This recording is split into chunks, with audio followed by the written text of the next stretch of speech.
الحمد للہ رب العالمین والعاقبۃ للمتقین والصلاة والسلام علی سید الانبیاء والمرسلین وعلی آلہ واصحابہ اجمعین، اما بعد، فاعوذ باللہ من الشیطان الرجیم، بسم اللہ الرحمن الرحیم۔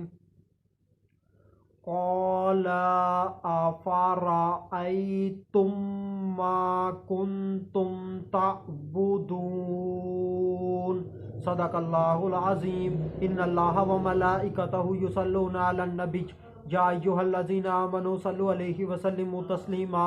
اللہم صل علی سیدنا و مولانا محمد وبارک وسلم وصلوا علیہ۔ الصلاۃ والسلام علیک یا سیدی یا رسول اللہ، الصلاۃ والسلام علیک یا سیدی یا حبیب اللہ، الصلاۃ والسلام علیک یا سیدی یا محمد الرسول اللہ صلی اللہ علیہ وآلہ وسلم۔ اللہ تبارک و تعالیٰ کی حمد و ثنا اور اس کے پیارے حبیب حضرت محمد صلی اللہ علیہ وآلہ وسلم کی ذات اقدس پر درود و سلام کا نذرانہ پیش کرنے کے بعد میں سچے دل سے دعا گو ہوں کہ اللہ عز و جل میرے حاضرین، ناظرین، سامعین کے مال، جان، عزت، آبرو میں برکتیں عطا فرمائے، اور دعا گو ہوں کہ اللہ عز و جل مجھے حق سچ ٹھیک ٹھیک بیان کرنے کی توفیق عطا فرمائے۔ اگر اس میں کوئی غلطی کوتاہی ہو تو اللہ عز و جل اپنے شان کریمی کے صدقے سے مجھ بندہ ناچیز کو معافی عطا فرمائے۔ دعائیہ کلمات کے بعد آج کا جو میرا عنوان ہے وہ ہے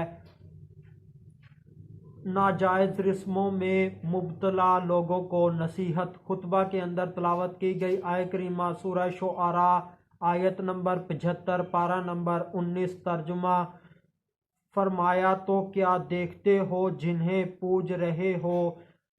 حضرت ابراہیم علیہ السلام نے اپنی قوم کے لوگوں سے سوال کیا، جن بتوں کی تم عبادت کر رہے ہو، جن بتوں کی تمہارے آباء و اجداد عبادت کر رہے ہیں، کیا تم نے ان کے بارے میں غور کیا؟ اگر تم حقیقی طور پر ان سے متعلق غور کرو گے تو تم جان لو گے کہ تم گمراہی پر ہو، باطل کام کر رہے ہو۔ کوئی کام باطل ہو، چاہے اس کے کرنے والے کم ہوں یا زیادہ ہوں، وہ باطل کام نیا ہو یا پرانا ہو، وہ باطل کام باطل ہی رہتا ہے۔ اس سے ان لوگوں کو اپنے طرز عمل کے اوپر غور کرنا چاہیے جو خوشی غمی کے موقع پر رسمیں کرتے ہیں اور دیگر کام کرتے ہیں،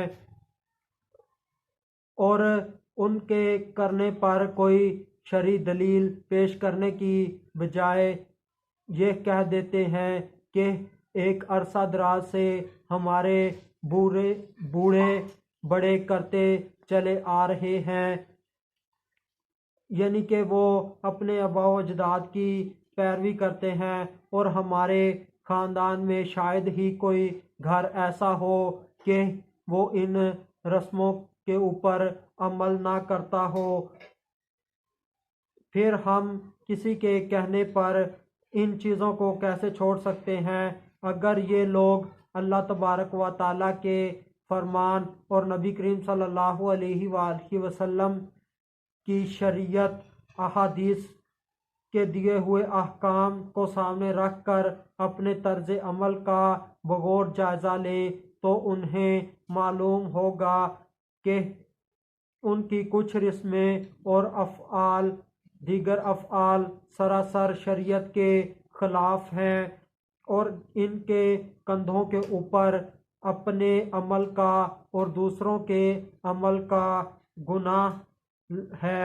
اللہ تعالیٰ ایسے لوگوں کو عقل سلیم عطا فرمائے اور شریعت کے مطابق احکامات کے اوپر عمل کرنے کی توفیق عطا فرمائے اور رسموں سے نجات عطا فرمائے۔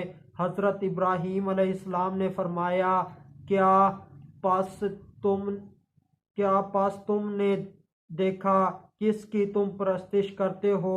تم ایسی چیز کی پرستش کرتے ہو جن کی پرستش سے تمہیں کوئی فائدہ حاصل نہیں ہوتا، جن کی پرستش سے تمہارا آخرت کا نقصان ہی نقصان ہے، نہ وہ بت تمہاری فریاد کو سنتے ہیں اور نہ ہی وہ تمہیں جواب دیتے ہیں۔ تم ان کی عبادت کرو تو ان بتوں کو کوئی فائدہ اور نقصان حاصل نہیں ہوتا، اور تم ان بتوں کی عبادت کر رہے ہو تمہیں بھی کوئی فائدہ حاصل نہیں ہوتا، تم بیکار کام کر رہے ہو۔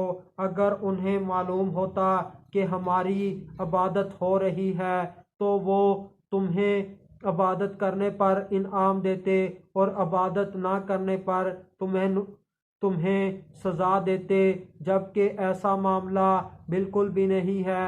انہیں کچھ بھی پتہ نہیں ہے۔